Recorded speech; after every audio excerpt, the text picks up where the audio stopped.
Hi there. So it is my second edition of Facebook Live, real life, where we kind of approach things. I know that, you know what, we're all human. We all have real lives. And so talking about how things affect us, it's kind of a different turn from answering questions about fitness and health. And although, you know, it all has a lot to do with each other. So here we go. You know, I posed some options. I always want to know what you want to hear about. I want people to know that I'm a real person and that, you know, I have obstacles and down times and issues, just like everybody else. So I choose to talk a little bit about, you know, real life, and hopefully something that you hear can help you. You know, I think sometimes we watch these people and all they post is happy-go-lucky, positive, and we kind of wonder, do they really, you know, do they have a life? Do they actually deal with some issues? And so it's kind of nice to know that, yes, we're all kind of in the same boat together, and we're all here to help each other out. So today we're going to talk a little bit about motivation. I have talked about that in more of a fitness or health aspect, but today we're going to kind of cover a little bit of everything, because I know that sometimes we have these great goals, and we might struggle to stay motivated to reach them, and sometimes it's a little bit more about you know, just getting started, and sometimes it's just staying motivated. You know, when something's new and exciting, you know, yeah, it's great to stay motivated for that brief period of time, but, you know, after a while, sometimes we lose that feeling, you know, we don't feel like doing it anymore. And this can apply to anything. It can be, you know, as much as it can be working on a relationship or a marriage. It can be starting a new job or finding a new hobby,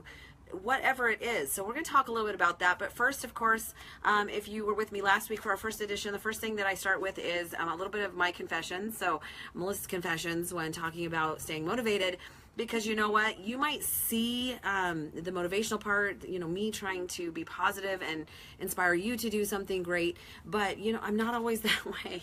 You can ask my family. I'm not always motivated. It is not always easy. And if you've ever been through this, I call it a cycle, you know, just like everything else, we go through cycles of life. And when it comes to motivation, you know, we might start at the top and we're excited because it's new and it's exciting, and, you know, there's some great things that can happen, and we're thinking about our goals and our dreams and what can possibly happen. And so we're excited at first, and then maybe after a little while, you know, kind of the frustration sets in. We might meet some obstacles. We might have some people, some naysayers, people that might even have some haters on there. You know, it happens. You know, so we start to get a little frustrated because things aren't going as perfect or as wonderful as we think it should. And then we kind of get to the point where we hit the bottom, where we're frustrated. We're wondering why we chose this goal. Like I said, it can be anything. It can be a new job. It can be school. But we're frustrated. We're really struggling to stay motivated and keep going. And so at that point, we have to make a decision. We either have to drop it, right? Because most of us don't want to stick with it. Or we got to find something that brings us back to the top of that cycle and makes us excited again. And of course, only you can decide what that is. But we're going to talk about some things that have worked for me, and maybe they'll work for you. Like I said, this is about real life. This is about things that happen to all of us. Nobody has a perfect life. So again, I confess that my life is not perfect, and I do get frustrated. To be honest, there's multiple things that really frustrate me, maybe demotivate me a little bit, and it's anything from people, you know, really not believing in me, or not respecting what I do, or the things that I know, or the things that I'm trying to teach. I get really frustrated by that. You know, I find that everybody should be respected to some degree. But, you know, I put a lot of time and effort and hard work into what I do. And so I get really frustrated when I don't feel like people respect me for those things. And so sometimes that gets me out of my motivation mode. And then I have to kind of re-motivate myself. Because I'm not always motivated. So, you know, it is that cycle. And I do go through that cycle. I've just gotten pretty good at figuring out how to get from that bottom of the cycle back to the top and be excited again. And I'm going to give you some tips and things that have worked for me in just a second. Another confession, you know, because I'm a perfectionist and because of the way that I work, when I get overwhelmed, I tend to shut down pretty quickly, actually. It depends on what we're talking about. And granted, I'm aware that there are things that have to happen in your life to prepare you for the next step. And there's been times where I haven't been prepared for that. And so the first thing that happens to me is I shut down. I know that I do it. I really work to try and not let that happen to me. But that kind of leads me into my next confession, is that I tend to overthink everything. Part of it, I think, is my control issues. Part of it is that I'm a perfectionist. But sometimes when you go in blindly and you don't think too hard about it, you just jump in and do it. And that's easy. But I tend to way overthink everything, and so sometimes I get overwhelmed, and again, my motivation kind of just leaves. So, at 42 years old, I've had to figure out how I work best, and fortunately, I've kind of gotten through some of those things. I've had some experience. I do pay attention to what other people teach and what works for them. But here's some things that might work for you, and hopefully something will work for you as well. So first of all, whatever it is that you find that you're unmotivated to do, try shaking it up. Try changing something about it. Maybe something has gotten boring. Maybe you just need to add a little twist to it. So, maybe if it's your own business that you're trying to run, like me, and things just aren't going the way you would like them to, maybe you just need to add a concept, or maybe you need to get in touch with someone who can mentor you through building your business or marketing yourself. Sometimes just that extra little bit of help and putting a spin on it will help you to stay motivated. And because honestly, if you think about it, sometimes the possibilities, when you think about possibilities being endless, it's kind of exciting, right? You think, wow, what could I really do if I just put my mind to it? And having been through multiple businesses in my life, one was a direct marketing program. I kind of get the benefit of kind of coming from different directions and having people to help mentor you, and that you can reach up to when you need it. So, maybe even try a different plan. Like if selling online isn't working for you, maybe you need to find a different way. Maybe it's going to be a brick and mortar store. Whatever it is, try something different and see if that works for you. Like I said, sometimes when you just change the plan, you get remotivated and re-energized, and it's exciting. Or, maybe you attend a conference or some education that helps you to learn how to more work yourself a little bit better, or work that business a little bit better, or whatever it is that you're trying to accomplish. So that works for me because sometimes I get bored. I like things to change easily. It's kind of like my workouts. If I get bored, I kind of stop doing it. So I need to change things up and keep it exciting and keep it new for me. And although we don't, as humans, tend to like things to change, sometimes that's just the motivation that we need. That's all it takes to get us moving forward again. The next thing, imagine that it's part of your job. If you had a job where your boss asked you to do something specific and gave you a deadline, and your job really kind of depended on it, you would probably do something about it. You would probably get motivated. You'd probably be part of that. Unfortunately, that's more of a negative motivation, but you know what? It might keep you moving until you get re-energized in that situation.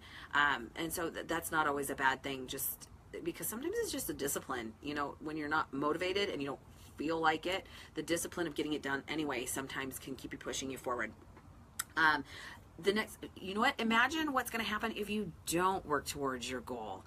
That can be a motivation enough. If you don't ever change, what's going to happen if you don't add the new idea or try something different or keep moving towards that direction? You never know. Just especially if you have a job where it's a little frustrating to be told no, or you're dependent upon numbers. It can be really a letdown when people tell you no and they're not interested and they don't want to be part of that. However, what if it's the very next person that changes everything around? What if it's that next, client that says, I'll take everything you have to offer? You don't know unless you keep trying. So, just remember that it could be around the corner. God has great things for you, and if you don't keep pushing, you never know what's going to happen. And I have a little story about that in just a second. But the next one is that, remember that your kids are watching, or someone is watching. Sometimes I want to give up because I'm frustrated, I'm tired. It's whatever it is that I've worked towards has been rough. I might have had some particular obstacles that I really struggle with. But what happens if I show my kids that I'm willing to give up so easy? That's not what I want them to believe. I fully believe that we can have anything we want if we're willing to do what it takes, and pay that price to it if we want it badly enough. So I want them to know that they can accomplish anything in this world. They just have to be willing to keep going for it. So that keeps me motivated as well. I don't want to ever teach them anything different. So that's part of it. So a couple of things, sometimes we just need that little push off the cliff or push off the edge. That happened to me about a year and a half ago when I came back to starting my own business again, Fillmore Fitness, you know, things just lined up in my life at that point that I kind of got shoved off the edge. I was kind of tired of some things and I just needed to take a leap. And I probably wouldn't have done it had things not lined up the way they did. Enough obstacles lined up that it pushed me to do something new. And so one of my favorite quotes of all time is, "You will remain the same until the pain of remaining the same is greater than the pain of change." You know, we do struggle with change. As humans, we don't like it. However, sometimes it's not as scary as we think it is, but sometimes that pain of remaining the same finally gets us. And so starting my own business, you know, within a couple of days, I tripled my income.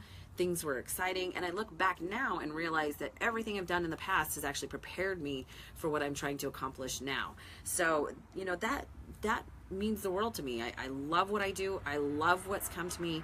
I love the people that I work with. But I just needed a little bit of motivation, and here I am today. So, you know, keep that in mind, that sometimes that change just needs to happen.